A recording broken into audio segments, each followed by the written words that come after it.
સ્ટૂલની અંદર બ્લડ આવે છે. આવી કમ્પ્લેન્ટ્સ આપણે અવારનવાર ફેમિલી અને ફ્રેન્ડ્સની અંદર સાંભળતા હોઈએ છીએ.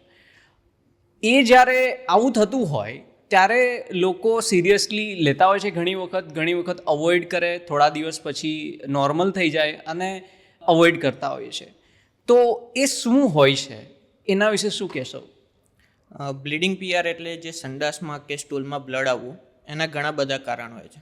પણ મોટાભાગના દર્દીઓને ખાલી એક જ કારણ ખબર હોય છે કે પાઇલ્સ થયા છે. જ્યારે પણ પેશન્ટ ઓપીડીમાં આવે ત્યારે કહેતા હોય છે કે મને પાઇલ્સ થયા છે, કાં તો મને પાઇલ્સની ટ્રીટમેન્ટ આપો. પણ બ્લીડિંગ પીઆરના ઘણા રીઝન છે. દરેક એજ ગ્રુપમાં એના કારણો જુદા જુદા હોઈ શકે. જેમ કે તમે પીડિયાટ્રિક એજ ગ્રુપ લો તો એમાં કાઉ મિલ્ક એલર્જી એટલે કે દૂધની એલર્જીના લીધે, કાં તો પોલિપ, કાં તો એનાલ ફિશર, એના લીધે બ્લીડિંગ થઈ શકે.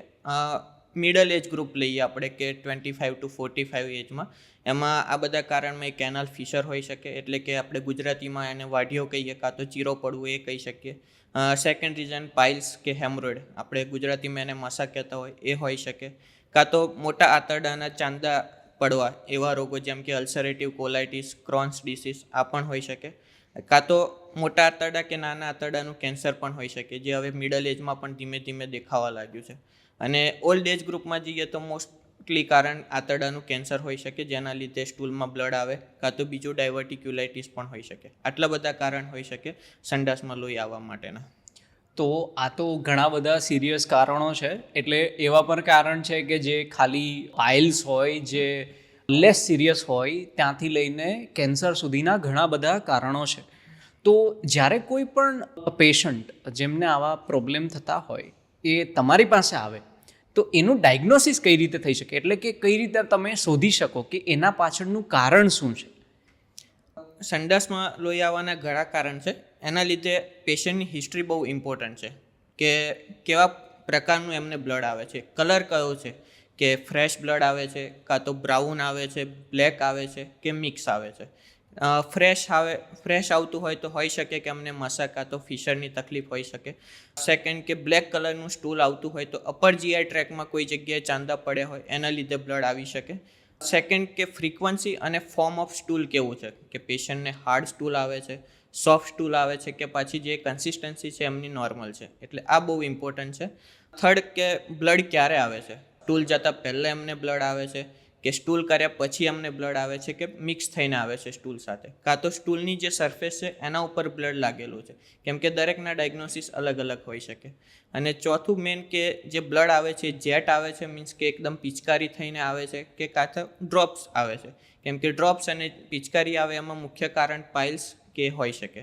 સેકન્ડ, પેશન્ટની હેબિટ બહુ ઇમ્પોર્ટન્ટ છે આમાં, કે એમની લાઈફસ્ટાઈલ કેવી છે, કે સેડેન્ટરી લાઈફસ્ટાઈલ છે, એમની જે જોબ છે બહુ લાંબો ટાઈમ એમને બેસી રહેવાનું છે, સિટિંગ જોબ વધારે છે, કે ઓબેસિટી છે કે નહીં, કાં તો આલ્કોહોલ કે એવું કંઈ કન્ઝપ્શન કરે છે કે નહીં, એ પણ બહુ ઇમ્પોર્ટન્ટ રોલ આમાં ભજવે છે. આ ઉપરાંત આપણે બધા ડાયગ્નોસિસ કરવા માટે આપણે પર રેક્ટલ એક્ઝામિનેશન ઓપીડીમાં કરી શકીએ. પર રેક્ટલ મીન્સ કે આપણે મળમાર્ગને દ્વારે આંગળી નાખીને તપાસ કરી શકીએ, અને પર રેક્ટલ એક્ઝામિનેશન કહેવાય. સેકન્ડ, પ્રોક્ટોસ્કોપી એટલે સિમ્પલ લેંગ્વેજમાં સમજીએ તો નાનું દૂરબીન, જે આપણે ઓપીડીમાં જેટલું નાખીને તપાસ કરી શકીએ, જે લગભગ 5 સેન્ટીમીટર જેટલું હોય. એટલે જે ફિશર છે કે પાઇલ્સ છે કે આ બધા ડાયગ્નોસિસ આપણે ઓપીડી બેઝ પર ત્યાં પ્રોક્ટોસ્કોપી દ્વારા જ કરી શકીએ. અને બીજું એક ડાયગ્નોસિસ આપણે એન્ડોસ્કોપી દ્વારા કરી શકીએ. એન્ડોસ્કોપીમાં સિગ્મોઇડોસ્કોપી કે કોલોનોસ્કોપી, એમાં જે મોટું દૂરબીન નાખી અને પૂરા મોટા આંતરડાની તપાસ કરવામાં આવે, કે જેવા રોગો હોય જેમાં મોટા આંતરડામાં ચાંદા પડતા હોય, જેવા કે અલ્સરેટિવ કોલાઇટિસ થયું, ક્રોન્સ ડિસીઝ થયું, ક્યાં તો આંતરડાનું કોઈ કેન્સર છે, તો આપણે એન્ડોસ્કોપી દ્વારા આપણે તપાસ કરી શકીએ. એટલે જો દર્દીને કોઈ મળમાર્ગમાં કે સંડાસમાં લોહી આવે છે અને જો એ 4-5 દિવસથી વધારે છે, તો વધારે ટાઈમ વેસ્ટ કર્યા વગર તાત્કાલિક એન્ડોસ્કોપી કરાવીને એનું ડાયગ્નોસિસ કરાવવું બહુ ઇમ્પોર્ટન્ટ છે. ઘણી જ હેલ્પફુલ ઇન્ફોર્મેશન શેર કરી. કેમ કે જ્યારે પણ બ્લડ આવતું હોય ત્યારે પેશન્ટને, એટલે કે આપણા ફ્રેન્ડ્સ, ફેમિલી કે કોઈ પણ પેશન્ટને એ ખબર નથી હોતું કે એના પાછળનું કારણ શું છે.